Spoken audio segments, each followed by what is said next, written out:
장마당할 때마다 우리가 꼭 보면 매년 그 재해를 입는 그 지역이 또 재해를 입는 것들을 가끔 보잖아요. 안타깝죠. 야, 재해를 입었으면 빨리 공사를 해서 재해를 입지 않도록 하면 좋을 텐데 잘 안 되나 봐요. 이번에 뉴스를 보니까 포항제철에서 작년에 엄청난 피해를 입었거든요. 작년에 그 태풍 때문에. 그런데 1년 만에 돈을 많이 들여가지고 2m나 되는, 그리고 1km가 훨씬 넘는 이제 길이의 차수벽을 지금 만들었대요. 이제 만들어서 이제 이렇게 막 하더라고요. 시행을 하고 있던데, 1년 작년에 그 재해 당한 것을 보고 준비를 철저히 한 거예요. 우리가 신앙생활에도 그런 게 있습니다. 잘 기억하면 유익한 게 있는데 잘 잊어버리잖아요. 오늘 제가 말씀 제목을 믿음의 여정에서 기억할 것이라는 제목을 가지고 우리가 신앙생활을 해가면서 평생토록 무엇을 기억해야 될까라는 사실을 본문 말씀을 가지고 좀 생각을 해봅니다. 본문이 굉장히 길어요. 8장 1절부터 26절까지 사건도 몇 가지가 나옵니다. 내용도 사실 많습니다.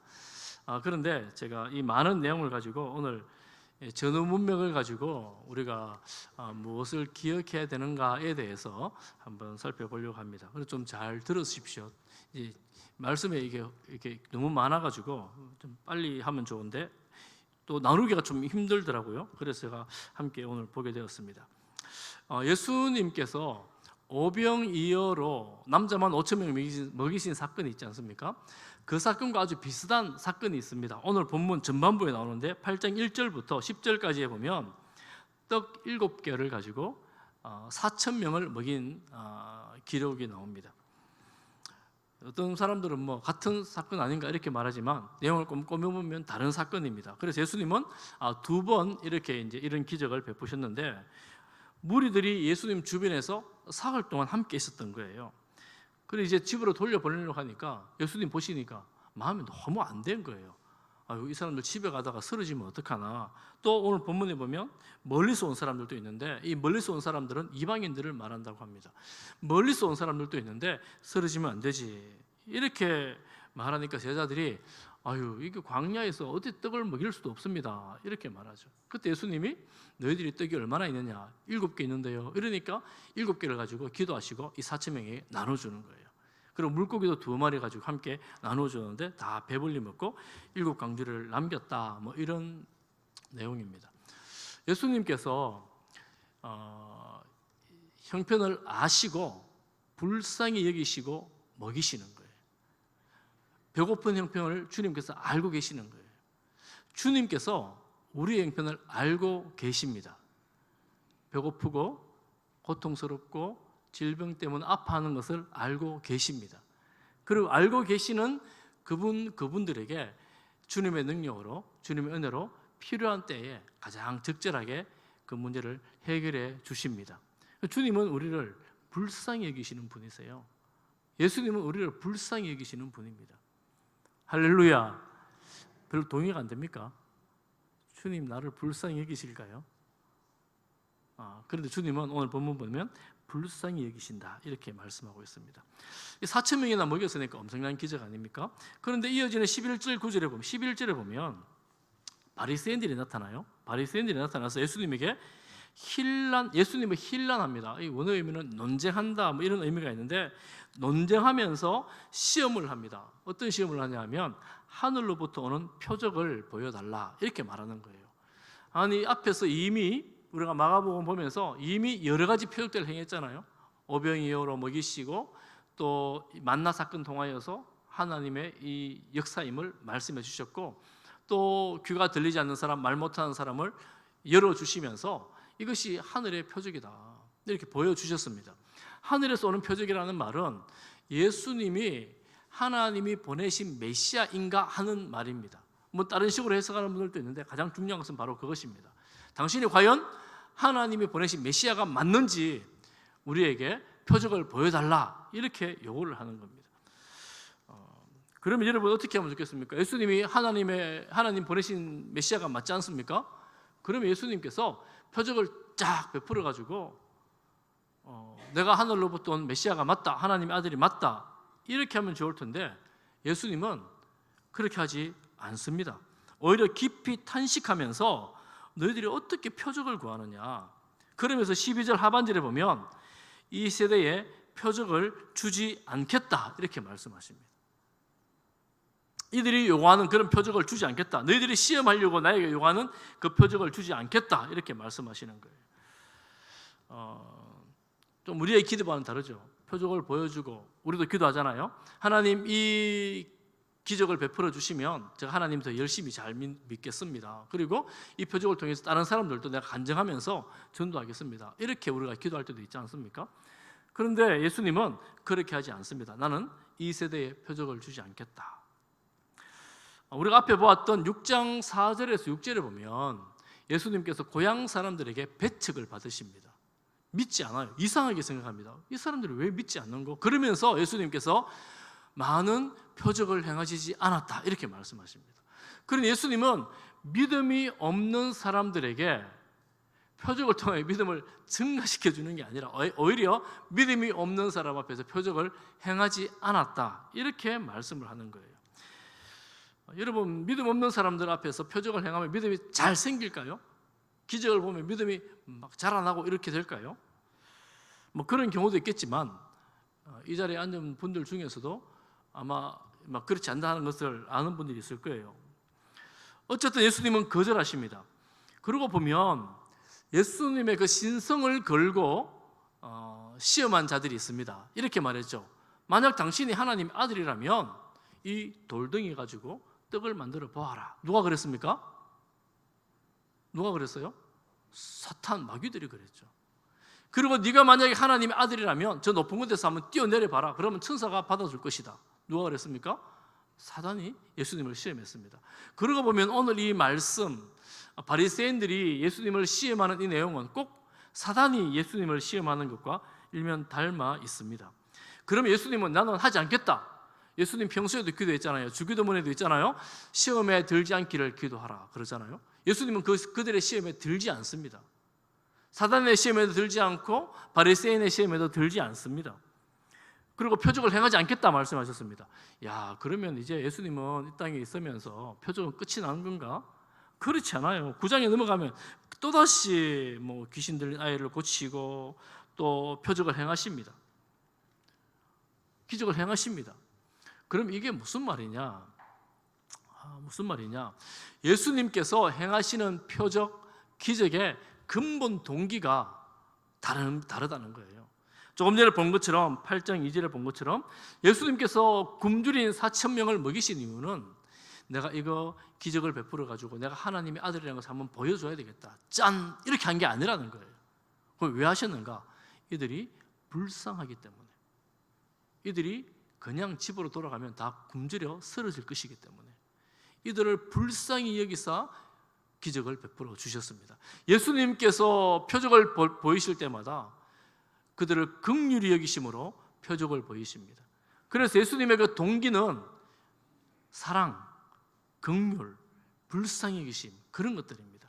그래서 우리가 신앙생활을 하면서 예수님의 하나님의 은혜를, 이런저런 은혜를 입고 하나님의 치유와 회복을 경험할 때 우리가 꼭 기억해야 될 것이 뭐냐면 내가 하나님의 사랑을 입는 것이구나 라는 사실을 기억해야 합니다.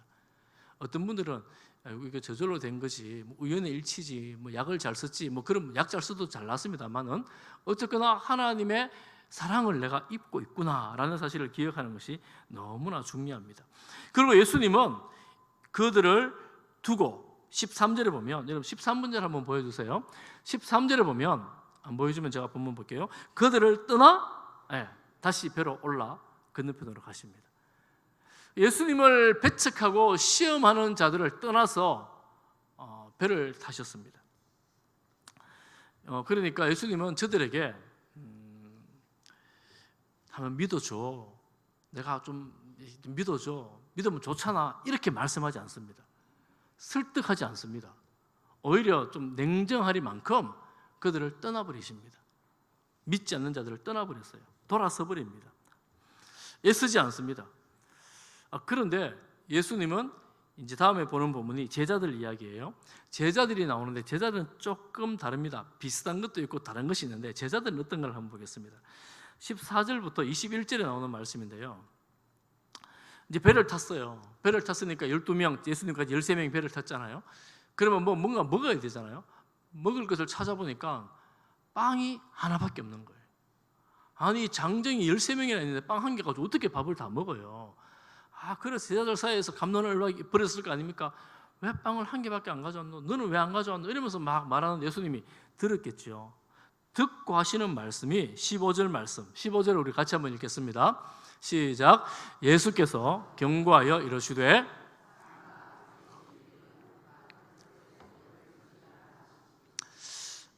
예수님의 제자들이 생각했어요. 예수님 또 우리 이야기 들었네. 빵 안 가져온 것 때문에 예수님 또 우리에게 또 뭐라 하시네. 누룩 이야기만 들은 거예요. 누룩이 뭡니까? 빵, 떡 이런 거 부풀리는 거 있잖아요. 발효시키는 거잖아요. 빵 얘기, 빵 없는 것도 예수님 우리 보면 뭘 하시겠네. 이런 생각을 하게 된 거예요. 이런 생각을 하고 있으니까 예수님께서 제자들을 책망하시는데 17절, 18절 말씀 예수님의 책망을 같이 한번 읽어보겠습니다. 시작. 예수께서 아시고 이르시되 너희가 어찌 떡이 없으므로 수군거리느냐? 아직도 알지 못하며 깨닫지 못하느냐? 너희 마음이 둔하냐? 18절. 너희가 눈이 있어도 보지 못하며 귀가 있어도 듣지 못하느냐? 또 기억하지 못하느냐? 예수님이 제자들을 책망하시는데 아주 혹독하게 책망을 하십니다. 제가 그 시대에 같이 있지 않아서 잘은 모르겠지만 소리는 쳤는지 모르겠지만 내용은 이게 일반 수준을 넘습니다. 왜냐하면 왜 깨닫지 못하느냐, 마음이 둔하냐, 마음이 어리석냐. 특히 18절 말씀, 눈이 있어도 보지 못하고 귀가 있어도 듣지 못하느냐. 이 말씀은 구약 선지자들이 했던 말씀인데 가져온 말씀이에요. 하나님을 떠나가는 이스라엘 백성들을 보고 하는 말이에요. 그러니 지금 제자들 옆에 있는 제자들 보고 예수님 그러시는 거예요. 지금 제자들이 예수님 배 따라다니면서 기적도 보고 떡도 나눠주면서 빵도 나눠주면서 같이 사역도 동력을 했는데 그 제자들에게 너희들이 어찌 이리 둔하고 어리석고 하나님을 떠난 사람들처럼 이렇게 행동하고 있느냐라고 아주 혹독하게 책망을 하고 있는 것입니다. 아니 이건 제자들이 이만큼 책망받을 일인가 우리가 좀 생각해 볼 필요가 있습니다. 한 가지 좀 짚고 넘어가야 될 것은 그러면 예수님이 경고하고 주의하라 하신 바리새인들의 누룩, 헤롯의 누룩은 무엇이길래 그러는가? 이 바리새인들의 이 누룩이라는 것은 퍼지게 하는 영향력을 말합니다. 그러면 바리새인들의 교훈과 그 영향력, 헤롯의 교훈과 그 영향력이라고 볼 수 있습니다. 우리가 지난주에 본 것처럼 바리새인들은 예수님을 향하여 끊임없이 도전하고 배척하고 시험하는데 이 사건의 시작이 무엇입니까? 7장의 시작에 보면 제자들이 왜 전통을 지키지 않습니까? 이렇게 하면서 예수님에게 다가오는 거예요. 전통을 지키지 않는 당신의 무리, 제자들 그리고 당신 예수는 그리스도가 될 수 없다라는 겁니다. 끝까지 십자가까지 가게 되죠. 이들이 전통을 지키지 않는 것 때문에. 그리고 헤롯의 누룩은 무엇이냐? 헤롯은 그 당시 북쪽의 왕이었습니다. 북쪽의 왕이었는데 교활하고 잔인한 사람이었습니다. 두려움도 많았어요. 그렇지만 그가 이 왕 좌를 위해서는 아낌없이 그리고 그의 쾌락을 위해서는 자기의 모든 것을 바쳐 이루는 사람입니다. 왕이었고 왕으로서의 권력과 권세를 가진 사람이었습니다. 명예를 가진 사람이었습니다.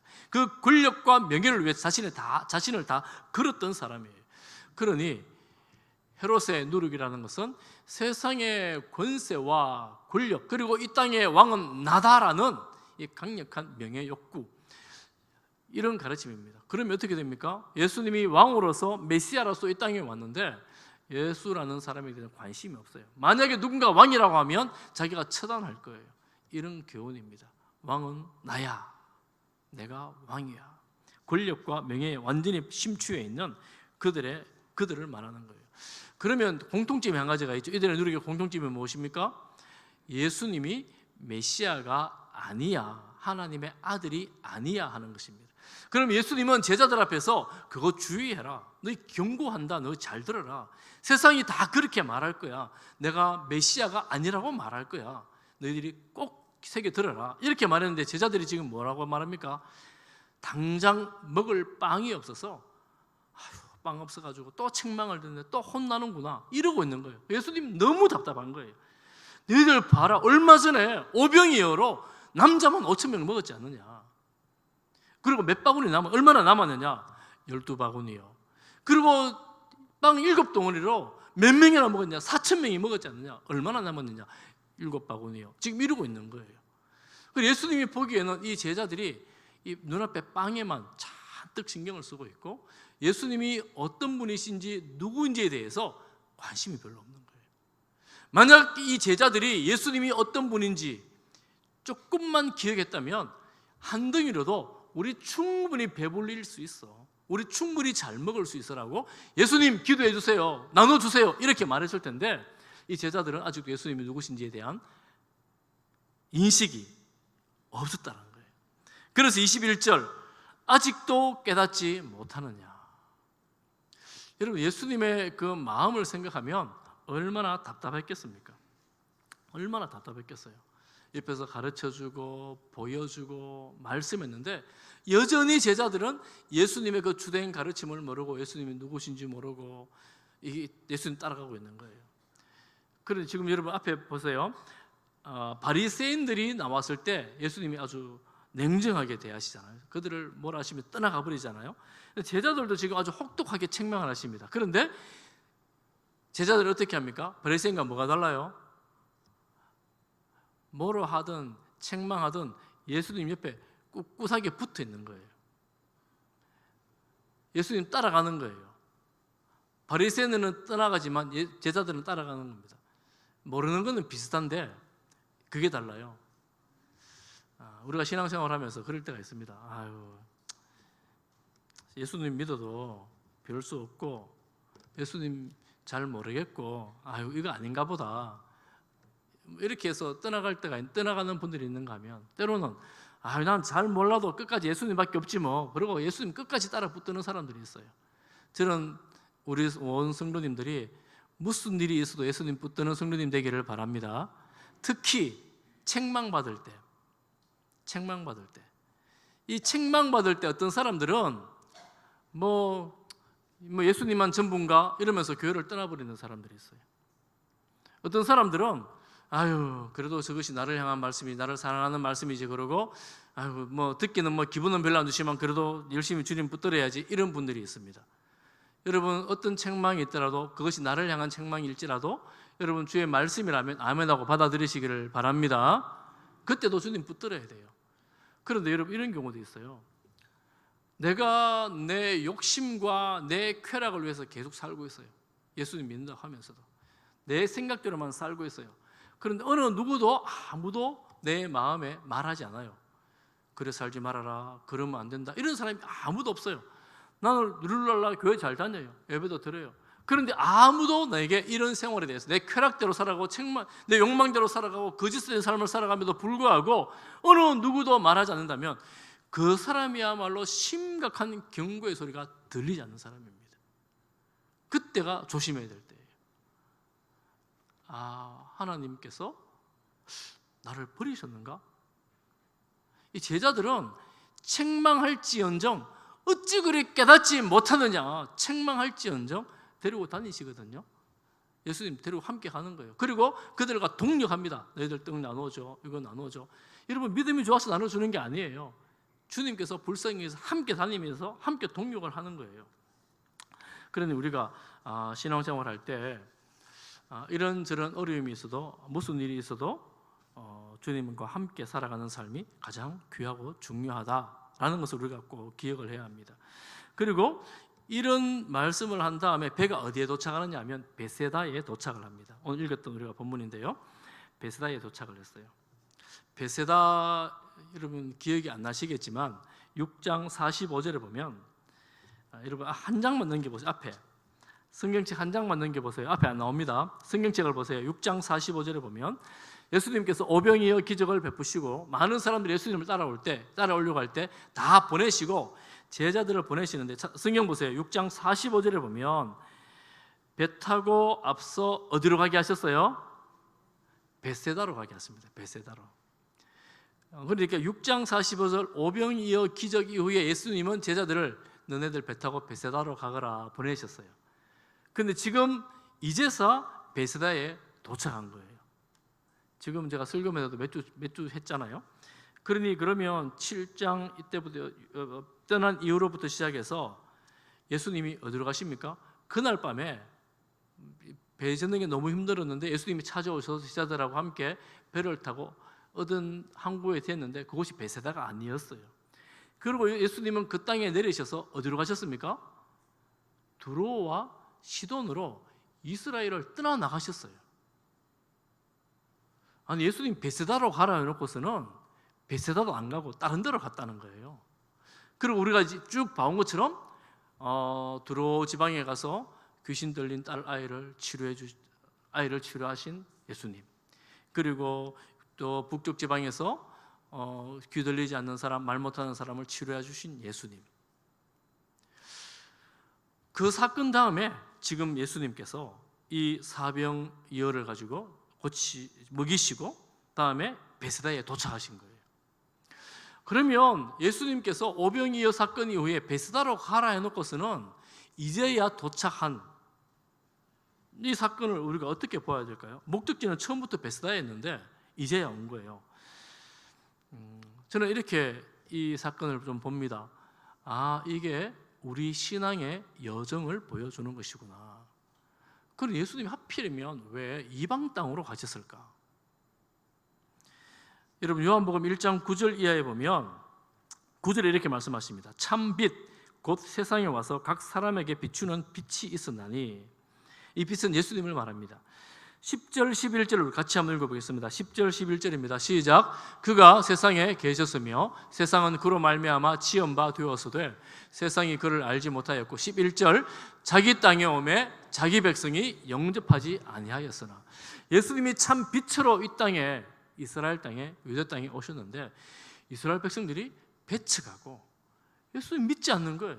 심지어 제자들조차 이 예수님이 하나님의 아들이라고 믿지를 않는 거예요.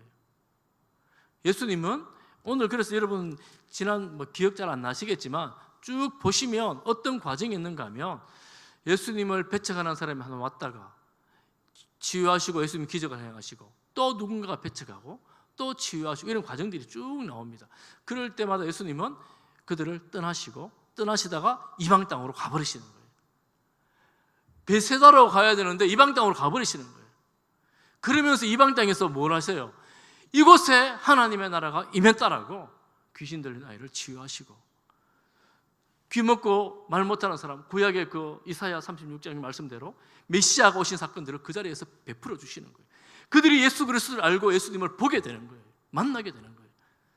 그러니 자기 백성은 예수님을 배척하고 믿지 않지만 이방 땅에서 오히려 예수님을 알고 예수님을 믿는, 영접하는 놀라운 사건들이 일어나고 있다라는 것을 이 마가복음에서는 우리에게 보여주고 있는 겁니다. 보여주고 있어요. 믿음의 여정을 통해서 야, 너희들이 이제는 내가 누군지를 좀 바로 깨달아야 되지 않겠니? 이렇게 말씀하시는 거예요.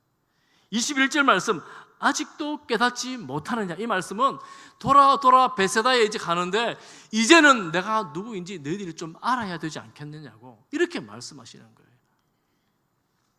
예수님이 누구신가? 다음에 우리가 마지막으로 나오는 이 맹인을 고치시는 사건은 우리 믿음의 현 주소를 보여주는 그런 사건이라고 할 수 있습니다. 내가 누구인지 너희들이 알아야 되는데 믿음의 현 주소를 알아야 되지 않겠냐고 보여주는 그런 사건이라고 할 수 있습니다. 벳세다에 도착해 보니 맹인 한 사람을 예수께 데리고 나옵니다. 그리고 예수님은 이 맹인을 이제 치유하시는데 어떻게 치유하시느냐 하면, 다른 방법들은 우리가 이전에 본 내용들은 나왔고 중복되는 내용인데 특별한 방법이 있어요. 예수님께서 이 맹인의 눈에 침을 뱉습니다. 어쨌거나 별로 유쾌하지 않았는데 침을 뱉습니다. 그리고 안수하십니다. 무엇이 보이느냐 물어보니까 이 맹인이 눈을 뜨긴 떴는데 다 뜨지를 못했어요. 뭐 나무 같은 것이 걸어가는 사람이 보입니다. 다 보이지를 못하는 거예요. 그리고 예수님은 다시 안수하여 그가 보니까 나아서 모든 것을 밝히 보는지라.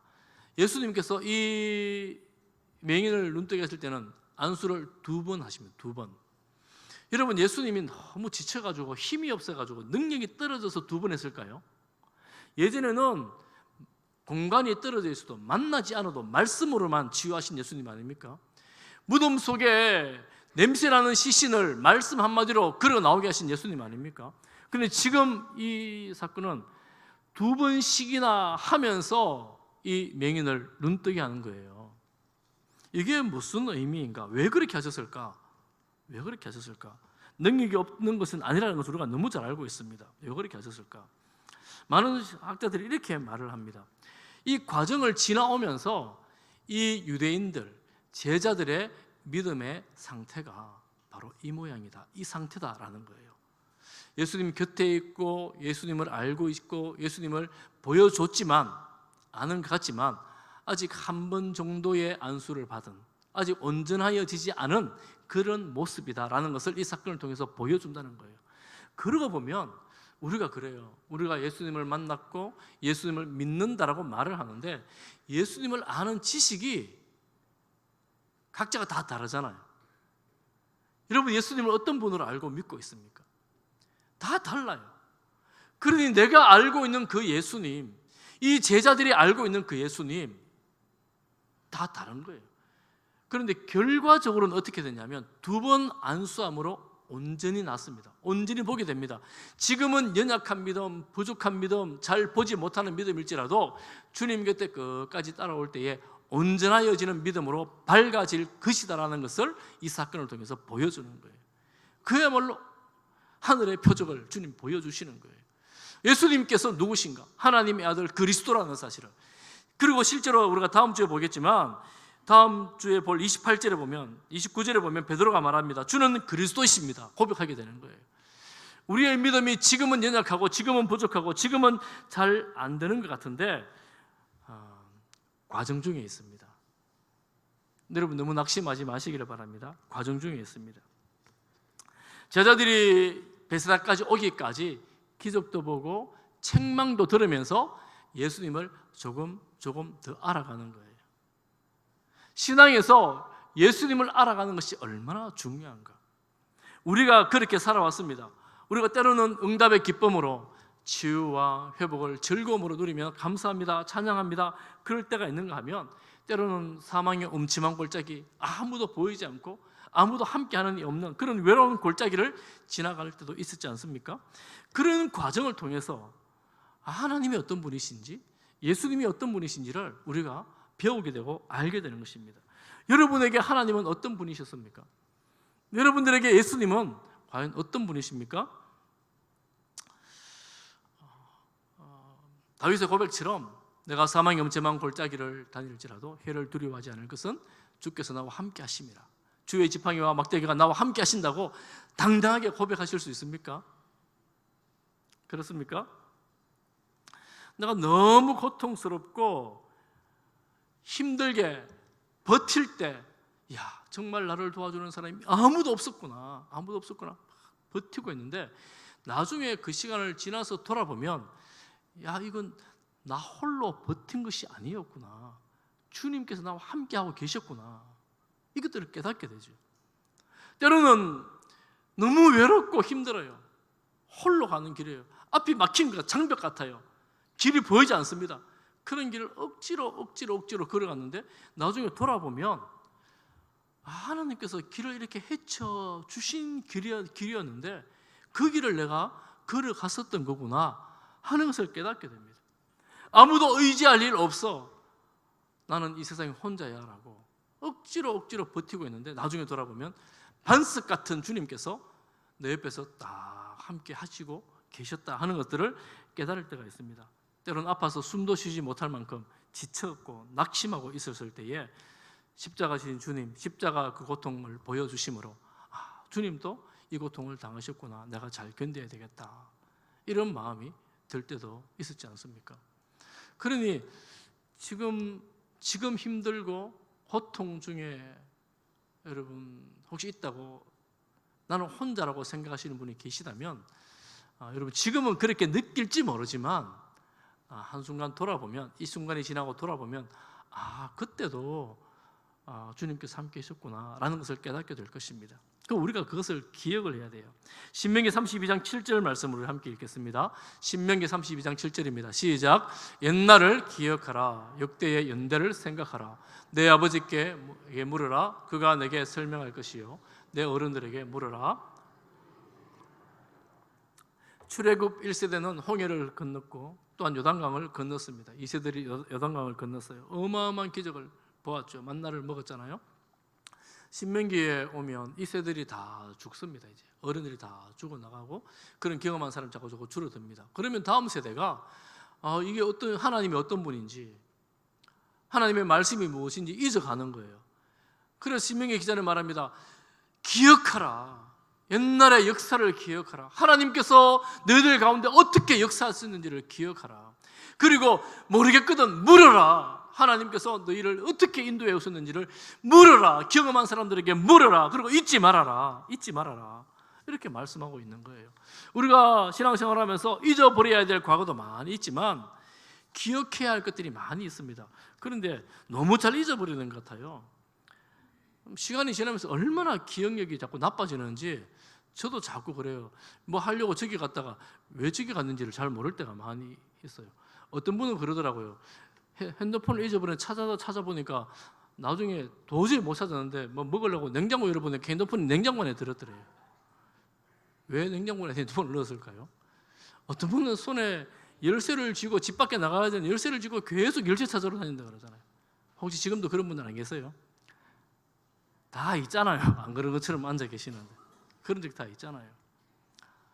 얼마나 잘 잊어버리는지. 여러분 이거 핸드폰 열쇠 잊어버려도 좀 불편할 뿐이죠.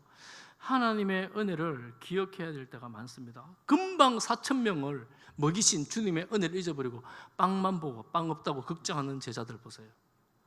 금방 하나님의 역사를 보고도 예수님께서 베풀어 주신 그 많은 것들을 먹었음에도 또 잊어버리는 거예요.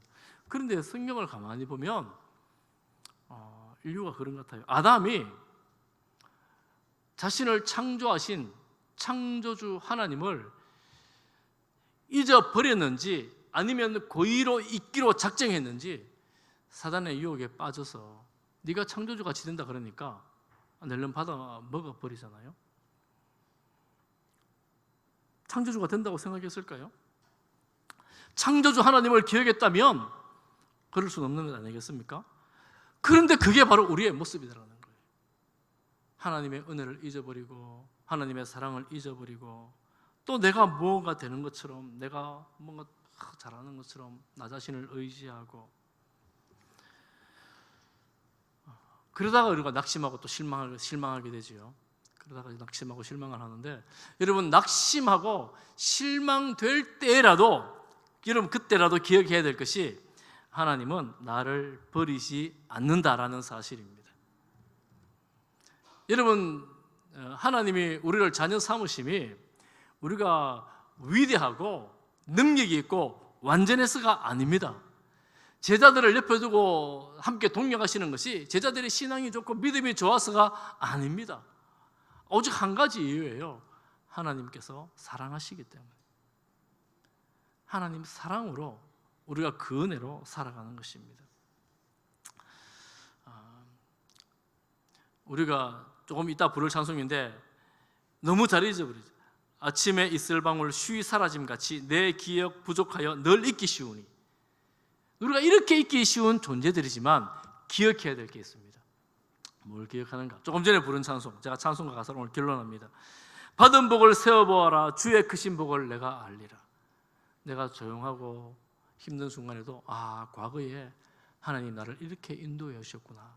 내가 기억을 해내는 거예요. 하나님께서 나와 함께 이렇게 함께 하셨구나. 나를 이렇게 도와주셨구나. 내가 지금은 부족하고 인정하고 정말 절망적인 상황이지만 하나님을 기억할 때 그렇지. 하나님은 나를 온전케 하시는 분이야. 내 눈을 열어서 주의 역사를 보게 하실 거야 라고 믿음으로 주님과 함께 가는 거예요. 여러분, 힘들어 주님과 함께 가는 게 중요한 거예요. 제자들처럼 주님 저는 이제 그만 갈래요, 주님 홀로 가세요, 이제 이러면 안 되고요. 우리가 어떤 일이 있어도 주님과 함께 가는 거예요. 주님, 나는 주님과 같이 가겠습니다. 주님 사랑하며 주님 따르며 섬기겠습니다. 주님, 이런 마음으로 제가 평생을 살겠습니다. 우리 사랑하는 우리 성지의 본속들, 사랑하는 우리 모든 성도 여러분, 주님 앞에 서는 순간까지 은혜를 기억하며 그 사랑 바라보며 주님 바라보며 살아가는 우리 성도들 다 되시기를 축복합니다. 기도하겠습니다. 사랑하는 하나님 아버지, 우리의 눈을 열어 주옵소서. 주님의 그 사랑을 깨닫고 잊지 않고 혹 잊을지라도 다시 한번 주님 바라보는 저희들이 다 되게 하여 주옵소서. 예수님 이름으로 기도하옵나이다. 아멘.